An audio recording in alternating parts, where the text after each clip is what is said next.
Hi everyone, and welcome to another brew day in my homebrew journey.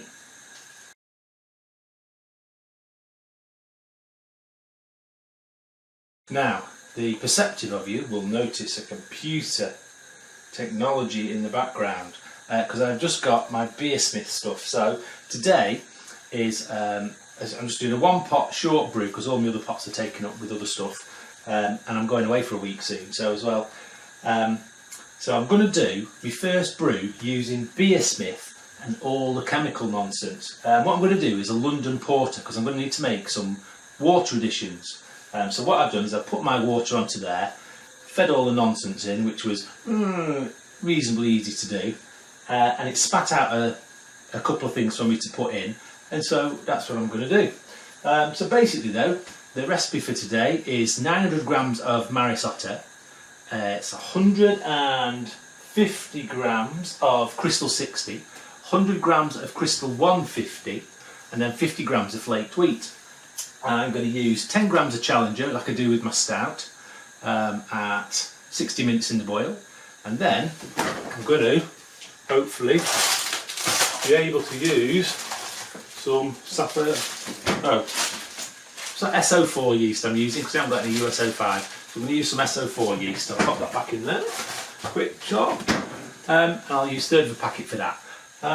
So let's have a look at what I need to get sorted before I put my grains in. Okay, so here on the beersmith is all my stuff that I've got for today. So there's my water, 9.13 litres. There's all my salt additions, salt, Epsom salts and gypsum. There's all my malts. I've had to add some chocolate malt in, just 50 grams, and I'm putting some flaked wheat in as well, which won't make much of a difference because this it says English porter now, but it said American amber ale before, and screwed it all up, so I had to do it again. So I've added a little bit to it. There's my salts for my sparge water, and if I scroll down, a midges is going to let me scroll down. There's my hops, and there's my yeast. And then if we scroll down a little bit further, you can see here all the guidelines, BJCP guidelines for an English porter, which is 13C, I think, on the old BJCP guidelines. And then, you know, everything's there banging the green, so that's good. And so let's have a look at the chemical additions. Here's my salts. There's magnesium sulfate. Can you see that? Is it blurry or not? I don't know, I need my glasses. There's my gypsum. There it is. And then just got some basic supermarket cooking salt there. So I need yes, I need a quieter cat, that's what I need, isn't it? So I need 0.33 of a gram of salt, 0.17 of gypsum, no, 0.09 of gypsum, 0.17 of Epsom salts. Come on, blimey. You see, it's absolutely minuscule amounts of water for what I need. So I've just put a tiny little bit of each in, and we'll see how we go from there. I'm going to have to find a water profile for a beer that is significantly different to what mine is. So I might have to do an IPA where I need some sulfates and some chlorides and some carbonates and some stuff like that. But for now, I'll dump in what I've got, and let's get on with mashing in. Right, first thing, mash is done. Where's the video of the mash, you say? All 10 seconds of it. Well, before you do any of these sort of videos, make sure that the red dot is flashing on your screen so you know that you're being recorded. I didn't record it, but it's in, and I'm just waiting for the temperature to get back up to 64, which is at now, and so it's 7:30, so 7:45. I'm going to give it 15 minutes, and then I'm going to turn the pump on. Now the 15 minutes is also good because that's apparently when you take your pH reading with your fancy new pH meter. So what I'm going to do is give it 15 minutes, and then I'll sort my pH meter out in a second, and if I need to reduce the pH a little bit, I've got some lactic acid there, 80% lactic acid, so I can measure how much I need to a milliliter for 0.1 of a pH, I think it was. That's what Barley and the Ops TV bloke said, Jason there from Los Angeles. So I'm going to give that a go, and Before then, let's have a look how the old pH meter works and how we set it up. Pour in pH 4 solution.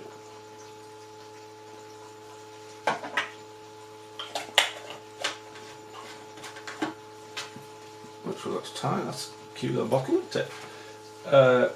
Stand in thingy, give it a shake. Rinse probes, long press calibration to enter calibration mode. Insert probe in the 4 calibration to stir gently, leave it to stand and wait for the smiley face. There it is. So that's the pH thing calibrated. So what I'm going to do now is I'm going to fill up my little thing to fill line and then see what my pH is.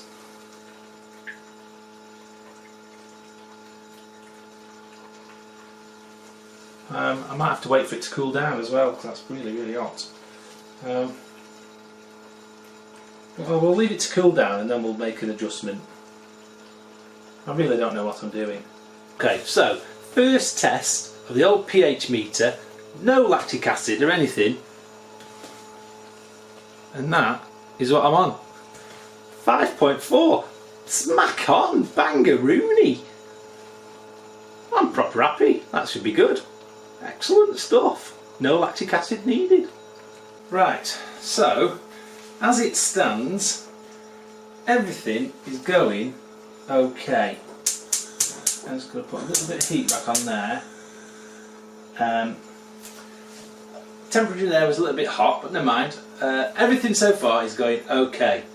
All my grains done, sorted out, got my first set of salts done.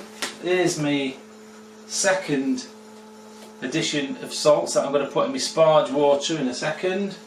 I'm just going to do it in the kettle. But one thing I haven't said is the stats that Beersmith's come up with for this. And I'm not quite sure I've got the Beersmith thing right, but I'll have to have a look at it through the week before our next brew, which will be in a couple of weeks' time, because like I'm going on a music tour of Europe. So it says here OG 1051, hopefully, which is quite high really for a stout, porter anyway. IBUs are 30, colours of 27.4, estimated final gravity of 1011, and the estimated pre-boil gravity is 1035, so we'll have a look at that in a minute. And the ABV is 5.2, which would be stronger than any stout I've had, but it's not quite a stout, is it? It's a bit of a porter really. So I mean, I've been using Brewer's Friend, as you know, but as another way of just dialing it in a little bit more, I think the old Beersmith, you know, it's not completely intuitive out of the box, but after 44 brew days plus, getting on for 50, you know, I have an idea of what I'm doing, so I have an idea what I'm looking at, and you know, everything seems to be going pretty well. Well, we've not long left to go on this, and then we'll get ready for the boil. That's 60 minutes of the mash done, so I'm going to have a quick look at the pre-boil gravity, which according to Beersmith is 1035. Can I find any clear wort anywhere? I'll just take a quick sniffle out of there. I have a funny feeling that I'm not going to be anywhere near, but if I am, I'll be right happy.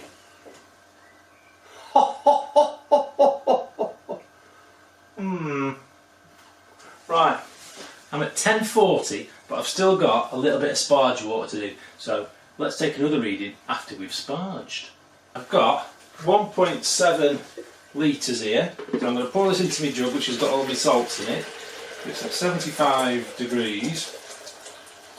There we go, pretty thick, and we'll just give it a quick run over, and then we'll see what the pre-boil is. 1035 we're looking for. So there we go, just give it 10 minutes to settle down and we'll take the gravity reading. So we're at a boil now, 60 minutes, I've got 10 grams of challenge with my little tea strainer thing. OG was 1031 and a half.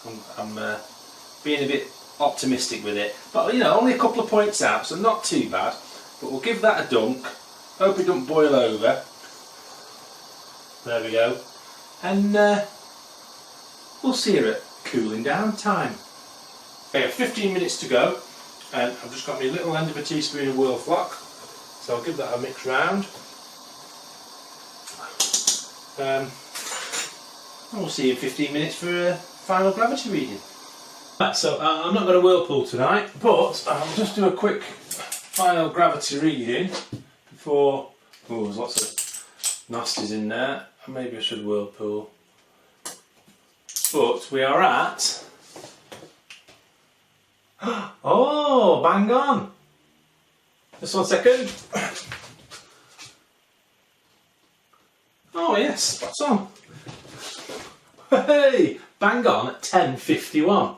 I'm not sure how much work I'm going to get out of it, and you know I'm not going to whirlpool. I'm going to leave it, even though yeah, a ton of nonsense in there already. So let's just open her up.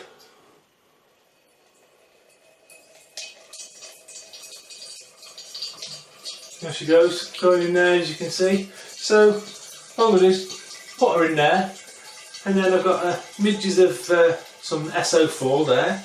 10:51. She's going to go upstairs now for at least 10 days. Because I'm off into Europe, playing my bass. Boom, boom, boom. But you know, that's it. It's been a good brew day today. A bit chaotic with the pH meter and all the beer sniff and all the the chemicals and stuff. But you know, not bad at all. Steep learning curve. Learned loads. Right, enjoyed myself. 3 hours. Not too bad. Small batches, 3 hours. So that's it. So we'll hopefully see if it tasting video soon. And as usual, you can like and subscribe to the Homebrew journey on That There YouTube. You can leave a comment down below if you want. And also hashtag the Homebrew journey. Or why don't you try hashtag hands up if you love brewing. That's me. And you'll see me on the old Instagram. But you know, that's it for now. So this is my English porter, Twinkles porter. Simple, nice and simple. Us English are simple people. Twinkles porter, an English porter, and why don't you go out and brew something brown?